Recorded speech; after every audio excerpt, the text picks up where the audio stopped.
Hello everybody. The question on your lips is, what is it like scoring a movie for Marvel? Well, what's it like locking yourself out of your own office? Oh, there we go. Thank God for that. Well, I know because I did it coming up for almost 20 years ago. I mean, way back in 2005, 2006, I was incredibly lucky and ended up doing a whole series of these incredible animated movies. I mean, they were quite low budget. They were done more on a TV budget than a film budget. Thor, Tales of Asgard, Next Avengers, Hulk versus, Doctor Strange, Ultimate Avengers, all kinds of things like this. So what I thought we'd do today is we would try and recover some of those sessions off my old hard drive. Now, I don't know if this is going to work or not. And then we're going to fire them up and see what happens. Because it'd be nice, 20 years on, I don't know if the technology is going to do it, but the old drives live in here. Okay, here we go. These things, oh my. Let's take this one. I have no idea how or if this is going to fire up.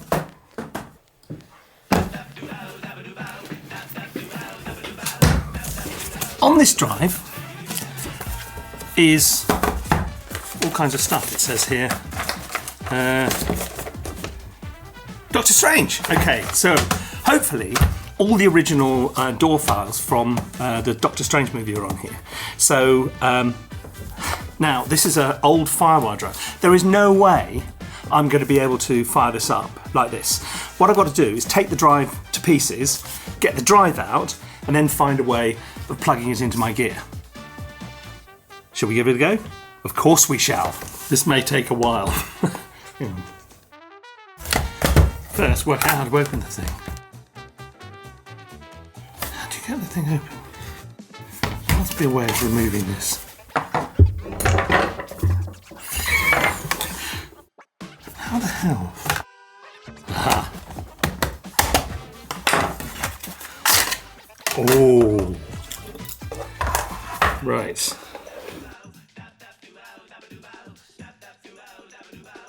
Two more in here. Come on, they don't give up without a fight, these things.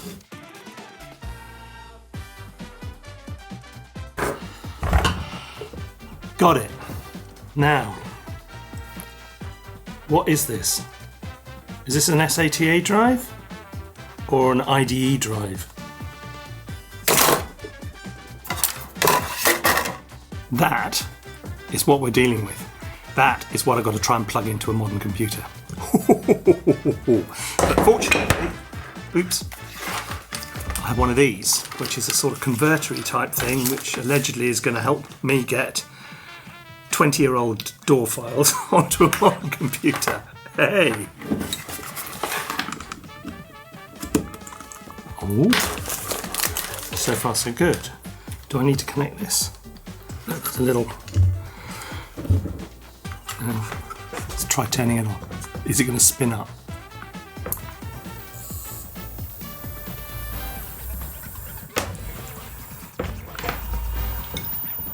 Yes, it is. Okay, so it still spins. Will it mount? About to find out.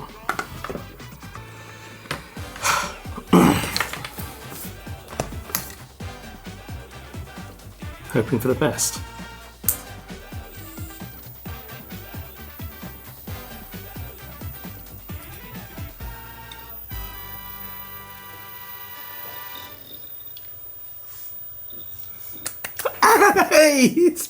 Okay.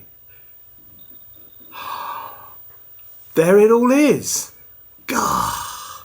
It feels a bit like, opening the tomb of Tutankhamun. No, come on, guys. Be reasonable. There's, trip down memory lane. Okay. There's Doctor Strange. Okay, we will, these are all digital performer files. I'm going to have to work out how to open them now. Okay, back to the shed.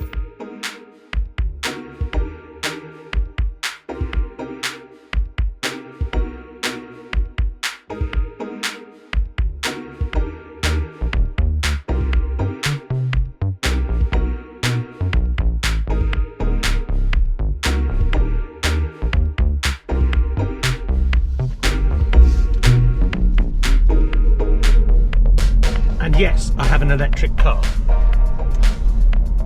Goodbye Range Rover, no more killing polar bears.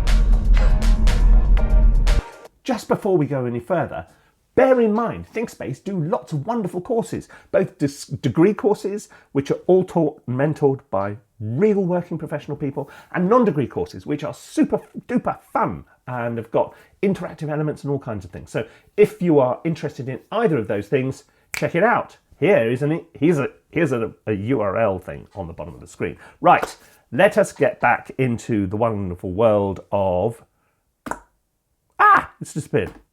Shall we try and open this and see what happens? Okay, here we go. Is it going to do it? Come on, you can do it. Looking promising. Think about it.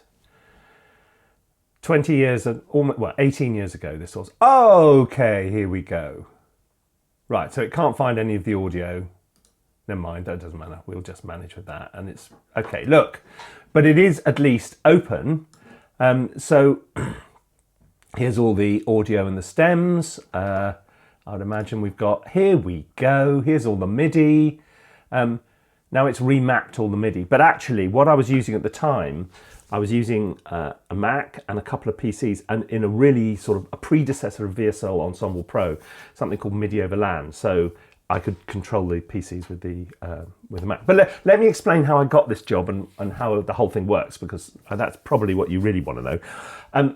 I did an animation series called Teutonstein, and one of the animation directors on that went on to work as an animation director for a new company set up, Marvel Lionsgate, MLG, which was set up to do 8 relatively low budget animated movies. And he said, oh, I know this composer. Just what I was saying the other week about getting jobs in that blog thing? Yes.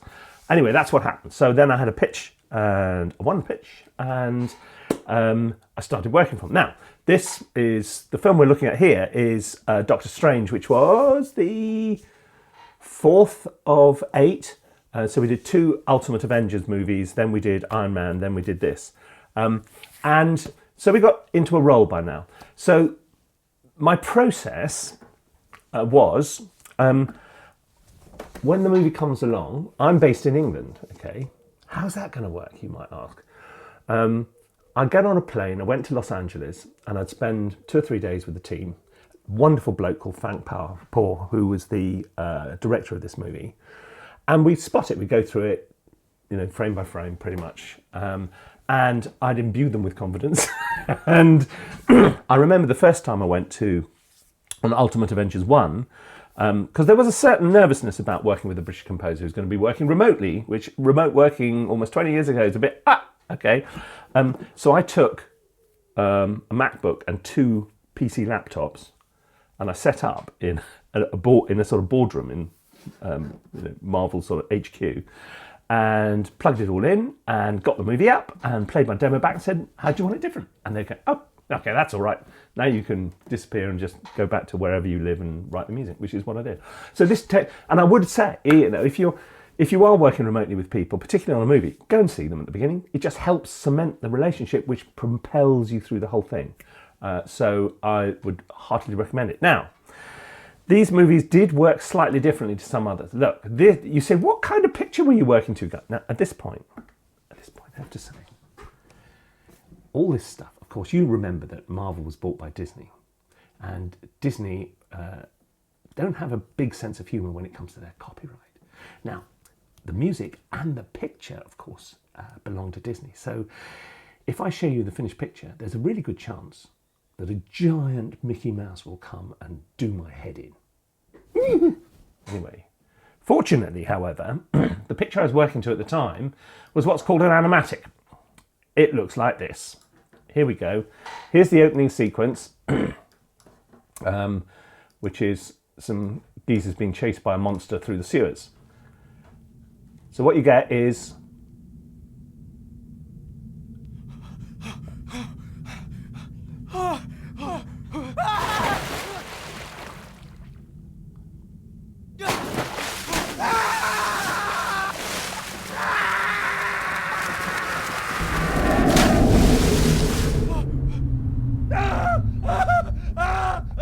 That is an animatic. Now, I spent the first half of the movie working with this as the picture, which is, as you can imagine, quite hard work because look, Frank is an incredible artist and animator, but sometimes his animatics are a little bit on the kind of sketchy side, so they're quite impressionistic. I mean, there was one occasion, I mean, there's all this going on. What essentially an animatic is the process is they record the voice first, and then Frank sits there and he literally sketches scene by scene, shot by shot what he wants.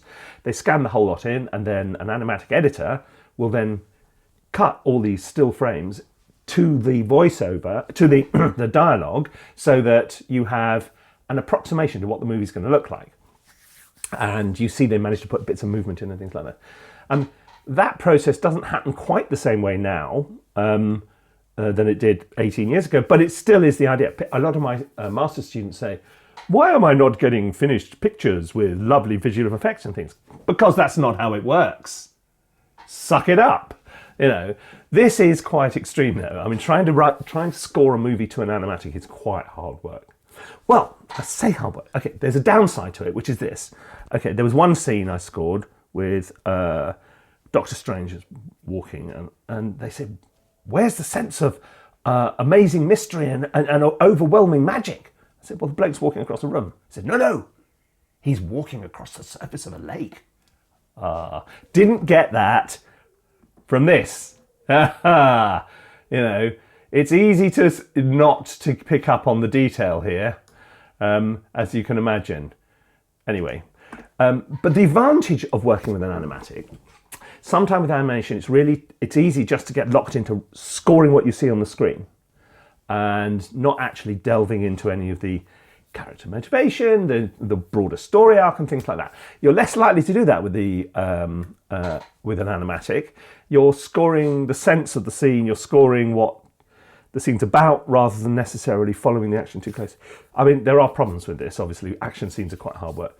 So we tended to, this movie, I think they scored most of it to the animatic and ended up recording stuff which was not written to the fine cut picture.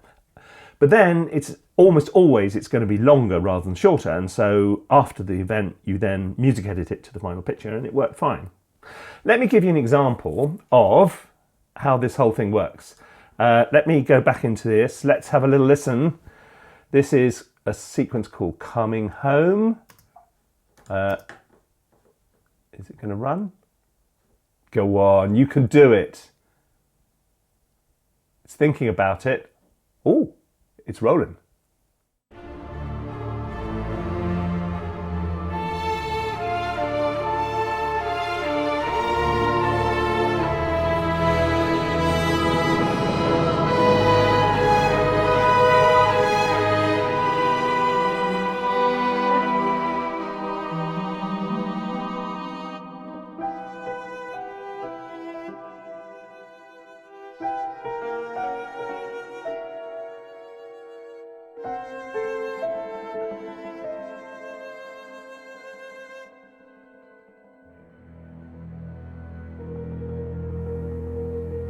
Okay.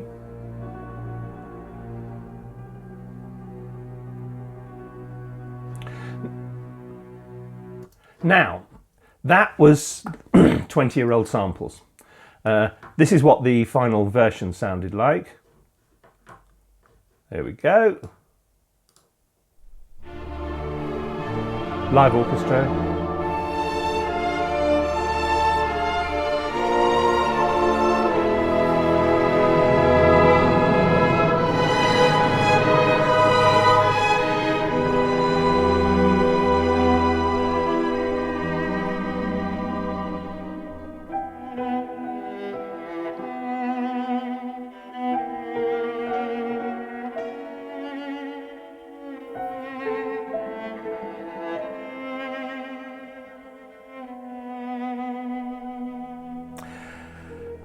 So look, I mean, to be honest, I mean, the sampled orchestration is, given it's 18 years ago, it doesn't sound that bad. There's no, you can hear there's no legatos and things like that in there, and the solo viola sounds a bit kind of, whereas the real thing sounds great. I mean, these movies didn't have... Look, when we are, as it's now become clear to you, we are not talking about Spider-Verse here with tens of millions of pounds and hundreds of millions. We're talking about small budget animated movie with just about enough money to record some live players. Originally, we were going to record all the movies. I wanted to record them all in London. And then they said, all the musicians have to sign a form saying they're not members of a union. Oh, that's not going to work. So the first two movies we recorded in Seattle, which was great. This one we recorded in Poland with the wonderful engineer Rafał Paczkowski and the Polish Radio Orchestra, I think. But it was relatively small numbers and split sessions. So we had a string session with about 15, 20 players, brass session, solo sessions like this viola player, things like that. So it was all split out. And so you can hear it's quite a small section, and then there's sample support in there. But it sounds all right. Given that there was quite a micro budget for this, it was pretty all right, I think. So the process was, I would write a demo. I would write sections, actually. I wouldn't do it cue by cue. I'd write, here's the first 5 minutes of the movie. Because when you start, you need to establish the sort of parameters you're working with people. So I don't want to give them the whole reel. I want to give them a bit. Obviously, I did a sort of a demo for them to start with a pitch. Is this the kind? This is the tune we're thinking about. Okay, and they go, yeah, it's great. Yeah, okay.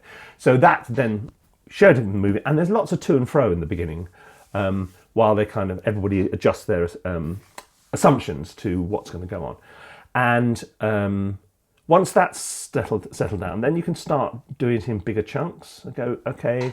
So as you can see from here, because of this is one of the unique ways which digital performer works, you have these what are called chunks up here. So each of these is a separate cue.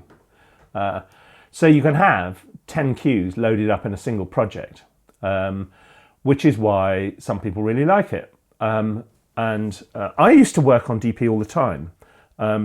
And I stopped because I wasn't... At the time, I wasn't at all convinced that Apple really intended to keep on making Mac Pros and things like that. And I wanted a DAW which was just as comfortable on PC as it was on a Mac. And at that stage, DP is only just starting to look at going on a PC. So I ended up on Cubase, and that's where I am. But DP is perfectly, lots of, Dario Marinelli, Danny Elfman, many others still use DP. It's a very competent piece of software. Now, so this chunks thing's quite good. So when you start getting going, because as you can see here, we're 16 minutes into the movie. So I'm doing like 8 or 10 cues in a chunk. By the time we got here, I probably would be doing almost like, a reel at a time, and then getting notes back and turning them round. And once they're approved, then you go through that. Because it's live, then you have to bounce out all the pre-records, because as you can hear, there's some sort of little cymbalum and things in there, if you were paying attention, which weren't going to make it into the final. Here we go, down the bottom here, you can just about see stems, string stem, click track. There will be there should somewhere, bar count. I used to put bar counts in. Wow, what a weird thing to do. Then there's a mix minus there where you can't really see it because it's so zoomed out. Oh, there we go, now you can. So those are all the bits you need for a live recording. You need a mix minus, i.e. all the pre-records without the stuff you're going to record. You need a click track. And then, things like, then the bits you are going to record just as a guide, brass and woodwind, strings. And then there's piano and cymbalum, which is obviously, anyway, so that's the way the whole thing works. And then you export the MIDI, you hand the MIDI off to the orchestrator, and then I get on a plane, I go to Warsaw, I say, hi Raphael, let's do some recording. And then go home and then mix it and move on. So that is my quirky experience of working on movies for Marvel. I mean, it was a while ago, and as you can see, it's a million miles away from Endgame, isn't it? But it was still really good fun. And no, I have warm and happy memories of those days. But look, we will return to some other gigs I've done over the course of time, because they all, even at this distance, they have lessons to tell us about what we're up to now. Yeah, and I'm obviously still doing it. I'm just about to start a wildlife film and then an animation series next year and all that kind of thing. So anyway, look, I hope you've enjoyed this and found this useful. And if you have, then feel free to subscribe to the channel. It's completely free. And, you know, we dive into this kind of thing from time to time, and we think you might enjoy it.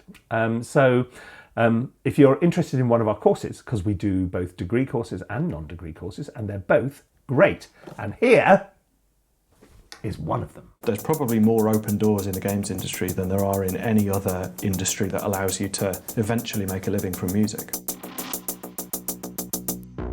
Every player needs to feel like the score is bespokely written for their experience, not for the game itself. That can be the case, rather, that two different players will have two different experiences of the score because they go on very different journeys through the game.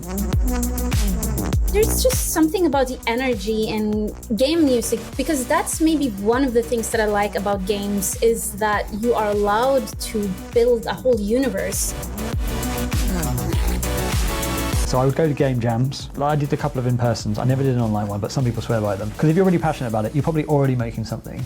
So why not make something with other people that actually gets put into something? Because you'll learn a massive amount. In a situation where you fail, it's not the end of the world. It's designed to be a sort of learning environment. Learning how to make use of the vertical possibilities of music and learning how to create loops that actually work and enhance the game is mandatory, because game music is loop music and game music is adaptivity and it's interactive, and that's what's so much fun. Yeah, that's the most important thing. Don't lose having fun making music.